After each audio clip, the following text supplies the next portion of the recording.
Selamat pagi Bapak Ibu yang dikasihi Tuhan Yesus Kristus. Marilah sebelum kita merenungkan firman Tuhan, kita datang kepada Tuhan dalam doa agar kita memperoleh hikmat dari Tuhan sendiri. Mari kita berdoa, mari. Kepadamu Tuhan kami datang dan bersyukur untuk kebaikan-Mu, melindungi kami dan dalam istirahat kami. Terima kasih untuk pagi ini kami diberikan waktu untuk merenungkan sebagian dari firman-Mu. Bila kami dapat merenungkannya dengan baik dan kami boleh untuk mendasarinya dengan syukur kami boleh melakukannya dalam hidup kami sepanjang hari. Ampuni salah dosa kami agar dalam hidup kami lebih melanjutkan firman-Mu ini dalam kehidupan kami sepanjang hari. Dalam nama-Mu Yesus kami berdoa. Amin. Bapak Ibu yang dikasihi Tuhan Yesus, firman Tuhan yang akan kita renungkan pada pagi ini kita akan terima dari kitab Pengkhotbah 5 ayat yang ke-11. Pengkhotbah 5 ayat yang ke-11. Enak tidurnya orang yang bekerja, baik ia makan sedikit maupun banyak, tapi kekenyangan orang kaya sekali-kali tidak membiarkan dia tidur. Renungan kita pagi ini bertemakan secukupnya saja. Bapak Ibu yang dikasihi Tuhan Yesus Kristus, kitab Pengkhotbah terkenal sebagai kitab yang membuat orang pesimis. Tanpa adanya daya, tanpa adanya daya juang, tanpa adanya semangat, tanpa adanya harapan. Karena selalu mengatakan segala sesuatu adalah sia-sia. Bapak yang dikasihi Tuhan Yesus, sebenarnya bukan kepesimisan yang diajarkan oleh penulis kitab ini. Namun, bagaimana orang bisa menikmati hidup dengan sungguh-sungguh sambil menikmati hidup dengan berkeyakinan bahwa Allah turut bekerja. Jadi bagaimana orang tidak memahami kehidupan ini sembarangan saja. Hidup seseorang menjadi semakin dekat dengan Tuhan Allah dan tentunya akan semakin taat kepadanya. Itulah yang diinginkan oleh pengkhotbah. Bapak Ibu yang dikasihi Tuhan Yesus, dalam bahasa Jawa, sak madyo iku indah. Itu orang Jawa mengatakan, yang artinya dalam mengungkapkan segala sesuatu itu dinikmati, disyukuri secukupnya saja. Dengan secukupnya orang sudah bisa hidup baik, orang sudah hidup tenang, dan orang sudah hidup nyaman dan sejahtera. Bapak Ibu yang dikasihi Tuhan Yesus, coba kita renungkan saat kejayaan kita melimpah, maka yang dipikirkan hanyalah harta itu dan cara menyimpannya yang paling aman, paling tidak dicuri dan sebagainya.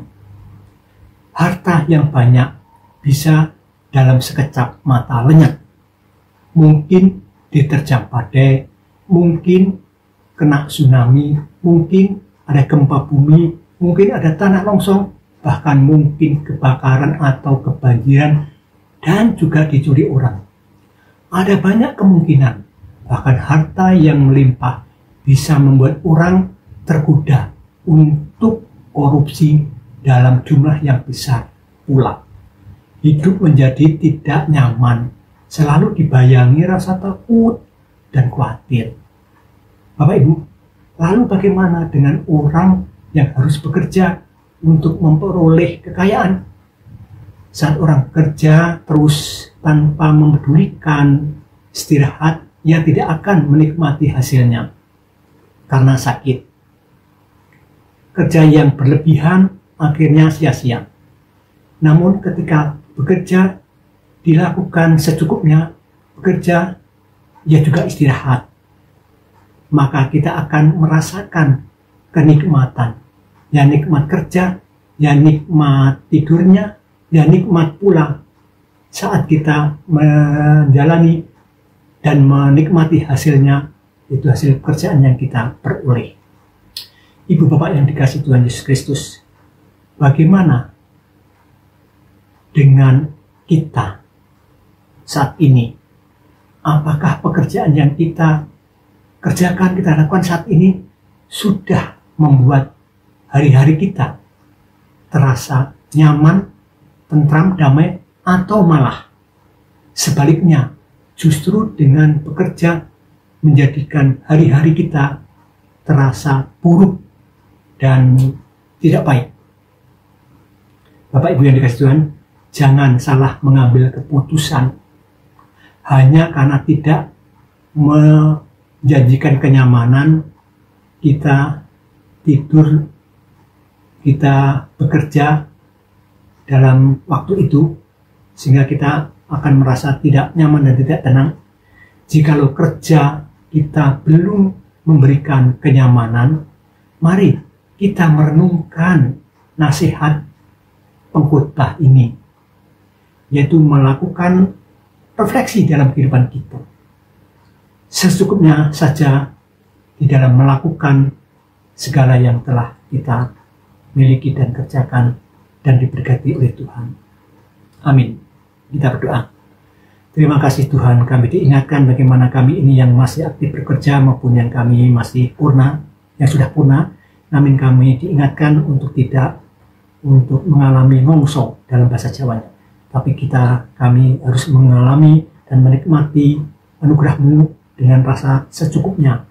Kalau kami merasakan dengan keadaan yang secukupnya, kami akan mampu melihat karya Tuhan dalam kehidupan kami. Kami akan mampu untuk mensyukuri segala berkat-berkat-Mu. Terima kasih Tuhan, biarlah kami memiliki hikmat. Karena apa yang kami kerjakan melalui kitab pengkhotbah ini tidaklah sia-sia, kalau itu membawa arti yang baik. Sehingga kami boleh untuk menggunakan dengan benar kerja ataupun berkat Tuhan dalam kehidupan kami sepanjang hari.